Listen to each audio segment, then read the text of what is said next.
Assalamualaikum warahmatullahi wabarakatuh. Perkenalkan, kami dari kelompok 3 akan membawakan materi kami yang bertemakan subjek dan objek pajak. Sebelumnya, nama saya Ahmad Isbaudin, NIM 22302035, dan rekan saya nama saya Atik Nur Ibadah dengan NIM 22302029. Ya, baik, itulah tadi perkenalan yang cukup singkat dari kami. Lanjut ke materi yang pertama yang akan dibawakan oleh rekan saya.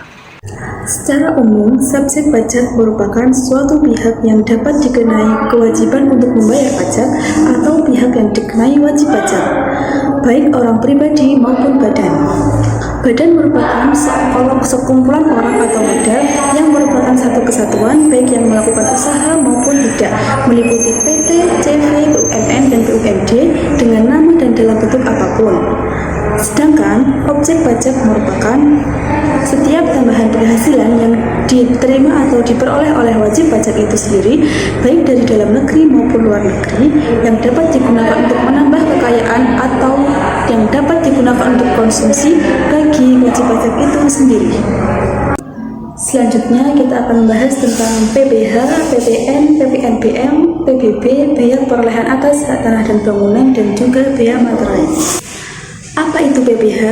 Berdasarkan pasal 21 Undang-Undang Nomor 17 Tahun 2000, PPh atau pajak penghasilan adalah pajak atas penghasilan berupa gaji, upah, honorarium, tunjangan dan pembayaran lain dengan nama dan bentuk apapun yang sehubungan dengan pekerjaan atau jabatan, jasa, dan kegiatan lain yang dilakukan oleh orang pribadi. Kemudian, subjek PPh meliputi orang pribadi dalam negeri maupun orang pribadi di luar negeri. Orang pribadi dalam negeri merupakan orang pribadi yang bertempat tinggal di Indonesia, badan yang didirikan dan berkedudukan di Indonesia. Sedangkan orang pribadi luar negeri merupakan orang pribadi yang bertempat tinggal di Indonesia atau berada di Indonesia, tetapi tidak lebih dari 12 bulan, dan badannya tidak berkedudukan di Indonesia yang menjalankan melalui bentuk usaha tetap di Indonesia, dan yang menerima atau memperoleh penghasilan dari Indonesia. Kemudian yang kedua, warisan yang belum terbagi, badan dan bentuk usaha tetap. Kemudian secara tertentu baik gaji, upah pensiun, bulanan, upah honorarium, upah lembar, tunjangan jabatan, dan tunjangan khusus. Kedua, penghasilan yang diterima secara tidak tertentu, baik itu jasa produksi, tunjangan cuti dan hari raya, bonus, dan lain-lain sebagainya. Kemudian yang ketiga, uang tabungan hari tua dan uang pesangon. Yang keempat, honorarium, uang saku, hadiah dengan nama dan dalam bentuk apapun. Kemudian objek pajak dari PPN. Yang pertama adalah penyerahan barang kena pajak di dalam daerah pabean yang dilakukan oleh pengusaha. Yang kedua, impor barang kena pajak. Yang ketiga, penyerahan jasa kena pajak di dalam daerah pabean yang dilakukan oleh pengusaha. Kemudian yang keempat, pemanfaatan barang kena pajak tidak berwujud dari luar daerah pabean di dalam daerah pabean. Yang kelima, pemanfaatan jasa kena pajak dari luar daerah pabean di dalam daerah pabean. Kemudian yang keenam, ekspor barang kena pajak berwujud oleh pengusaha kena pajak. Ketujuh, ekspor barang kena pajak tidak berwujud oleh pengusaha kena pajak. Dan yang kedelapan adalah ekspor jasa kena pajak oleh pengusaha kena pajak. Kemudian pajak penjualan atas barang mewah atau PPNBM dikenakan sesuai dengan daya pikul wajib pajak yang mampu membeli barang mewah dianggap wajib apabila dibebani pajak yang lebih besar. Pajak penjualan atas barang mewah dikenakan di samping pajak atas pertambahan nilai.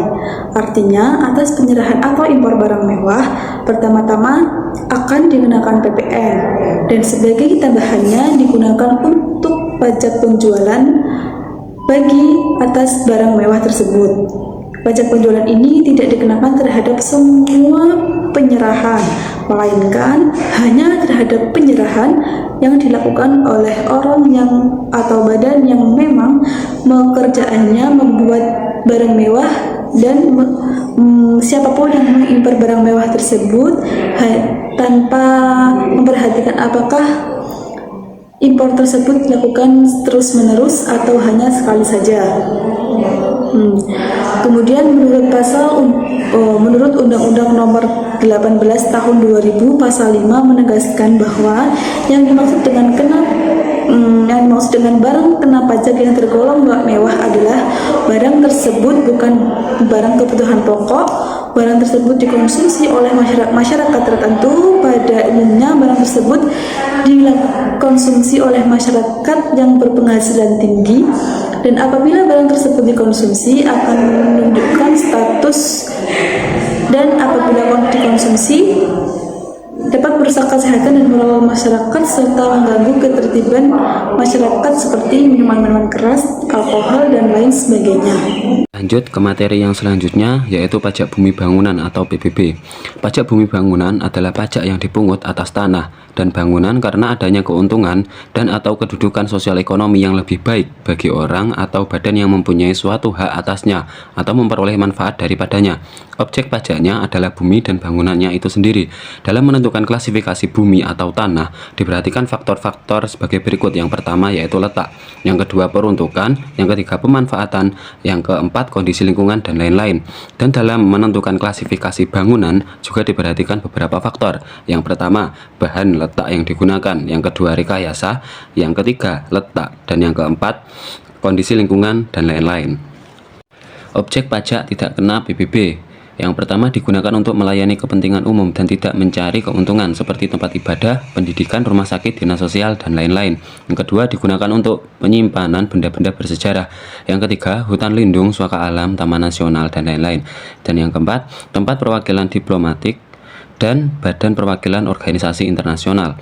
Subjek pajak adalah orang atau badan secara nyata, yaitu mempunyai suatu hak atas bumi, memperoleh manfaat atas bumi, memiliki bangunan, menguasai bangunan, memperoleh manfaat atas bangunan.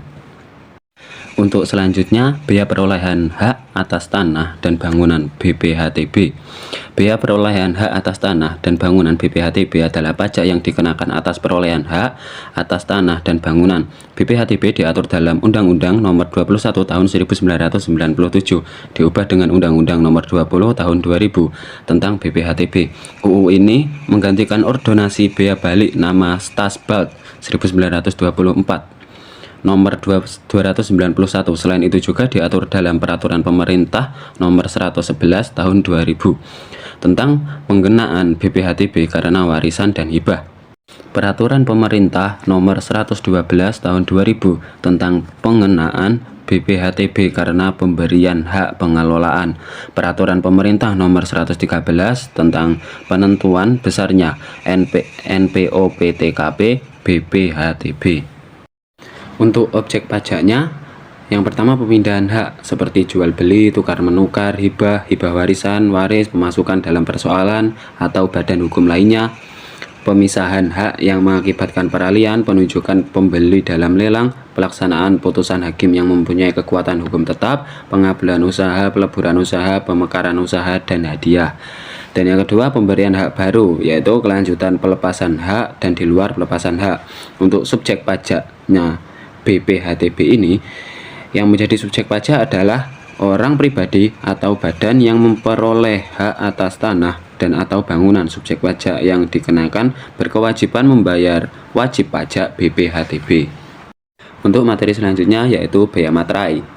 Bea materai adalah salah satu pajak yang dipungut dan dikelola oleh negara. Bea materai dapat diartikan sebagai suatu pungutan pajak atas dokumen-dokumen berharga.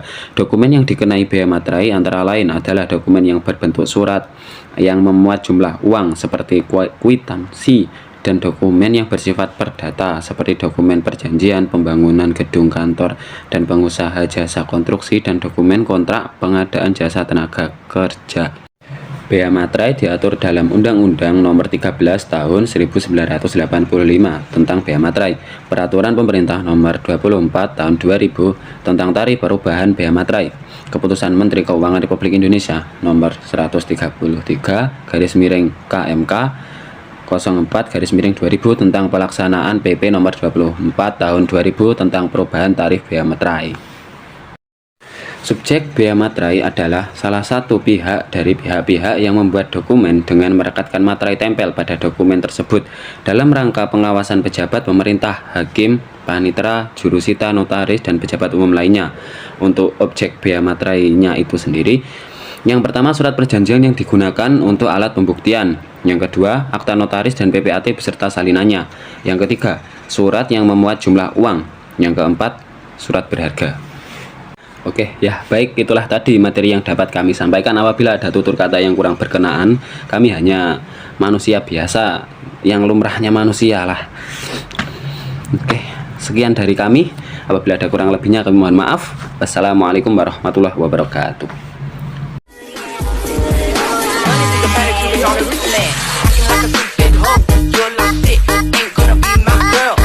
But in my ride, looking like your money, think about it, keep it on the